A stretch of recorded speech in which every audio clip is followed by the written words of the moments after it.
please.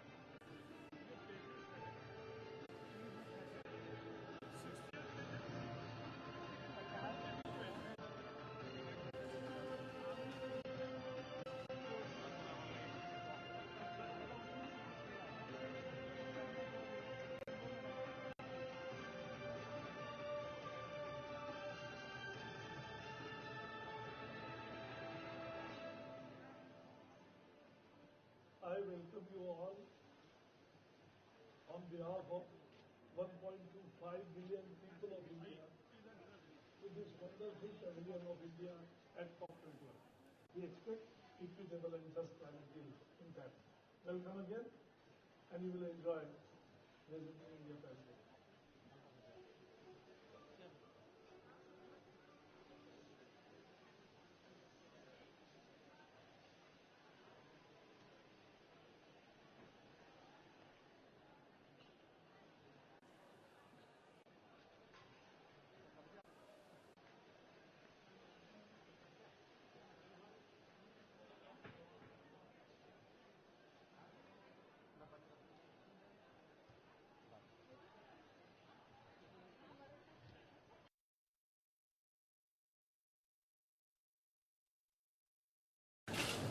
All the country, all the TV crews world over came here to, and this was the maximum footfall at this pavilion.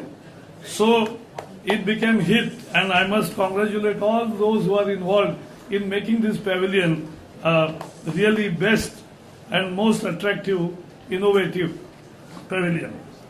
What does it showcases? It showcases our commitment. As far as climate change is concerned, our efforts regarding everything, our innovative attitude. Prime Minister upscaled, very upscaled from 20,000 to 100,000 megawatts. People thought that it would not be possible, but it has become a reality, and it has led to a price revolution also. The new LED initiative, preponing of migration to Euro 6 or Bharat 6 as we say in India, of all the vehicles and fuel, give it up subsidy, a unique program where the firewood burning at 40% families today use firewood, which will not be there in 10-15 years. Every household will get LPG gas. That's a big thing, and it is coming out of from Give It Up program, whereby people are giving up subsidy, and that subsidized cylinder is given to those who don't have the LPG. So electrical vehicles, 30% subsidy, many things have been done, and therefore there is a big thrust on afforestation. We'll be investing nearly $30 billion in next 15 years in afforestation program. That's what our INDC said. And whatever our INDC says, we are implementing it. And therefore we walk the talk. This pavilion also shows our diversity, right from Himalaya to Coral to Ladakh to all kinds of geographies. We have 10 coastal states, 10 Himalayan states, 2 desert states, 60 islands where people inhabited, and we are also having 10 jungle states, forests predominantly. So we have tremendous natural variety. 8% of world's biodiversity is in India.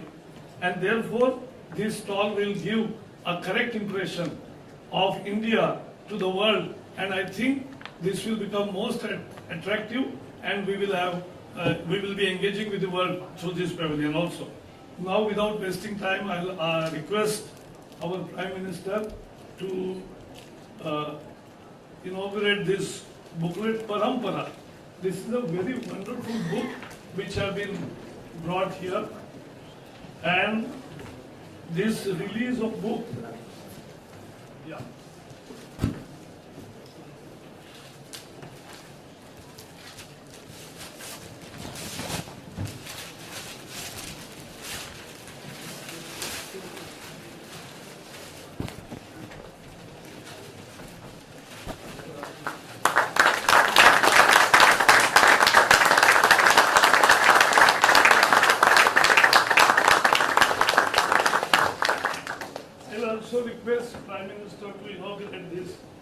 This is Parampara is a book which gives us the full information of Indian lifestyle, values, ethos of conservation, and that's very important.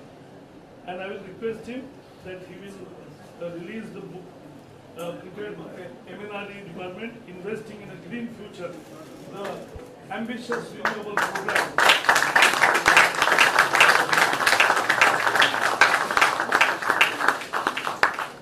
This coffee table book is absolute wonder for all people to see, and I will now request Prime Minister to address us.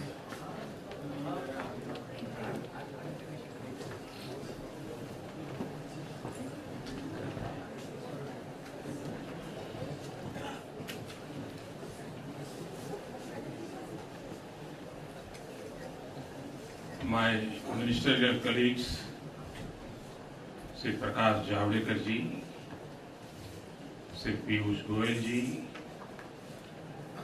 distinguished guests, I am delighted to inaugurate the Indian Pavilion. This is the first day of a historic summit in Paris. We stand here in solidarity with Paris and France and in admiration for the resolve and courage. The entire world, 196 nations, has come together to shape the future of this world and the health of our planet. One can say that Paris to protect planet. This summit is of a great significance to India's future too. This pavilion is a window to our heritage and our progress, our traditions and our technology, our aspirations and our achievements. India's new economic momentum is a subject of international attention and a source of global opportunity. Our progress will not just change the lives of 1/6 of humanity. It will also mean a more successful and prosperous world. Equally, the choices the world makes here will have an impact on our development. Climate change is a major global challenge, but climate change is not of our making. It is the result of a global warming that came from the prosperity and progress of an industrial age powered by fossil fuel. But we in India face its consequences today. We see it in the risk of our farmers, the changes in weather patterns, and the intensity of natural disasters. We are concerned about the rising oceans that will threaten our 7,500 kilometers of coastline and over 1,300 islands. We worry about the retreat of glaciers that feed our rivers and nurture our civilization. That is why the outcome in Paris is so important. That is why we are here. We want the world to act with urgency. We want a comprehensive, equitable, and durable agreement which must lead us to restore the balance between humanity and nature, and between what we have inherited and what we will leave behind. This will mean a partnership in which those who have the luxury of choices and the capability of technology will make adjustment to sharply reduce their carbon emission. The extent of their commitment and the strength of their action must be consistent with the carbon space they occupy. And they must leave enough of what is left of our carbon space to let developing countries grow. They should share resources and technology with those who live between want and hope so that we can meet the universal aspiration for clean energy. It will also mean that the developing world will also try to have a lighter carbon footprint on their growth path. We want the conviction of the world to be matched by efforts to create conditions in which we can succeed. Because our challenge is pressing, our efforts must be urgent. Friends, this will be the subject of negotiations over the next few days. I'm here in the Indian Pavilion to say something else. And I speak not just to the world, but also to our people. India's progress is our destiny and the right of our people. But we are a nation that must also lead in combating climate change. It stems from our obligation to give our people clean air, clean rivers, resilient farms, healthy habitats, and forests rich with life.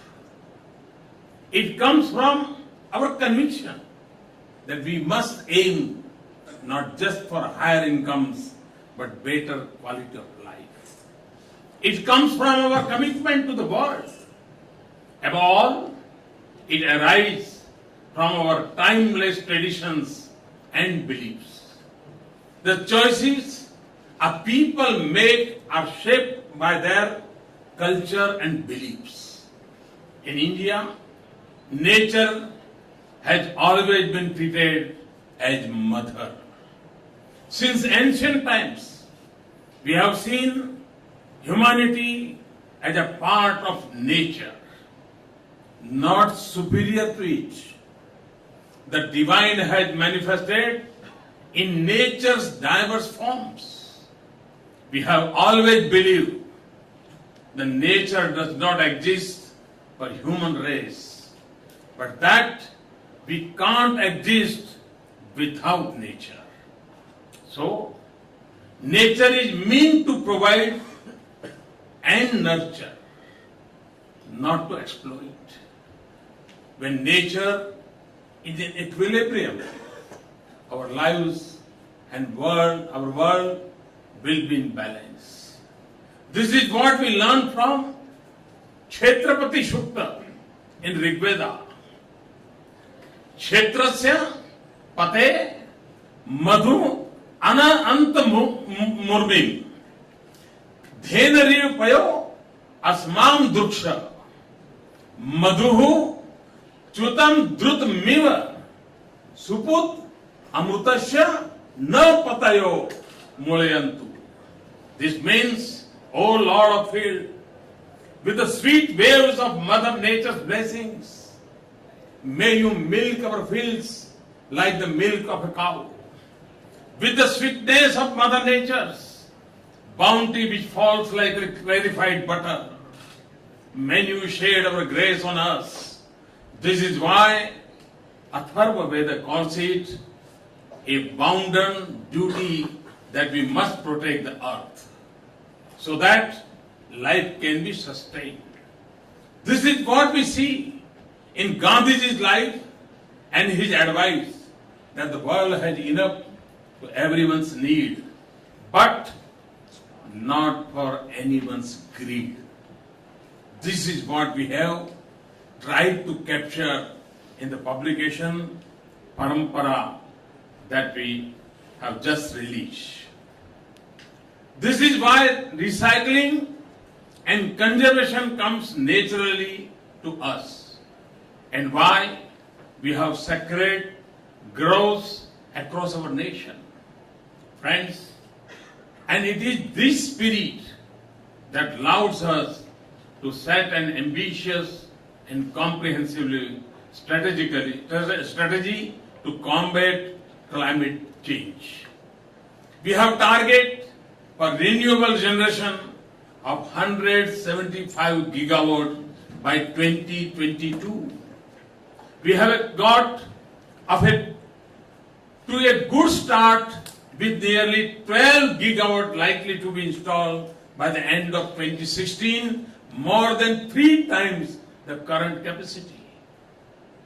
Like cellular phones before, we can use renewable energy to bring power to our 18,000 unconnected villages quickly and cleanly. By 2030, we will generate 40% of our installed capacity will be based on non-fossil fuel. We will convert waste to energy. We will make our cities smart and sustainable and transform public transportation, including through 50 new metro rail projects. We are investing in supercritical technology in thermal plants. We have imposed tax on coal and reduced subsidies on petroleum products. We are raising fuel standards for automobiles, and we have introduced tax-free bonds for renewable energy. We have a massive program to expand our forest cover to protect our biodiversity. In the past few months, millions of households have switched to LED bulbs, and we have plans to replace diesel by fuel cells to power the thousands of our telecom towers. Our vision of India is a global manufacturing hub, rests on the simple principle of a zero defect, zero effect production that is perfect and leaves no footprint on environment. Our mission of more crop per drop will not only improve the lives of farmers, but will also reduce the pressure on a scarce resources. And research and innovation in clean energy is a high priority. We want to make conventional energy like coal cleaner. We will make renewable energy cheaper and convenient to install even in our homes. We want to make it more reliable and easier to feed into our transmission lines. From governments to communities, there are countless examples of innovation and enterprise that are restoring the health of our environment. I have tried to capture some of these initiatives in my book, Convenient Action, which we shall present today. Friends, this is the voice of our people and the call of our nation and the consensus of our polity. India's leadership on environment has been the vision of Indian leaders and successive governments from Stockholm in 1975 to Copenhagen in 2009. We are raising our national effort to an entirely new level. And we are intensifying our international partnerships. So we come to Paris with our commitment, but we also come with hope. So we approach the negotiations under the UN Framework Convention on Climate Change in a spirit of partnership, which must be based on the principle of equity and common but differentiated responsibilities. Later today, I will join leaders from major developing world for an innovation summit, because I believe that innovation and technology hold the key to our collective success. President Hollande and I will also co-chair the launch of my long-cherished dream of an international solar alliance to promote greater use of solar energy in the 121 solar-rich nations, to call the world to look deep into the ancient wisdom of all our civilizations, cultures and religions. I had requested President Hollande to bring out a book of quotations from around the world. I am happy that we will release it today. And I will also call for a change in lifestyles so that we reduce the burden on our planet. The enduring success of our efforts will depend on the way we live and think. In conclusion, therefore, let me return to the theme that defines us in India, the spirit of partnership, the belief in oneness with the whole, that is nature.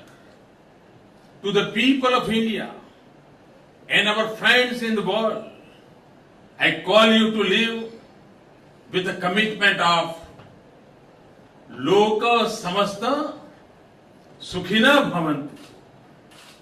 The desire of well-being should include our planet, our nature, all countries, and the entire humanity.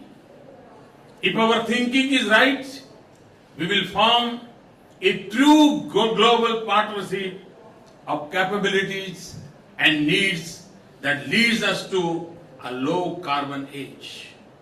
Thank you very much. Thanks a lot.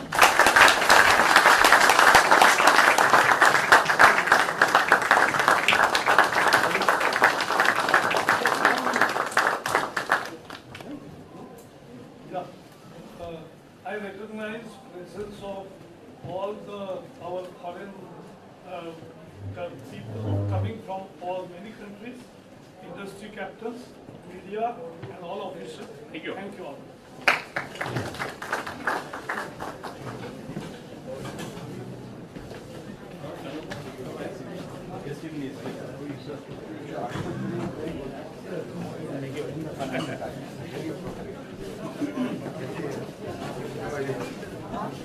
Thank you.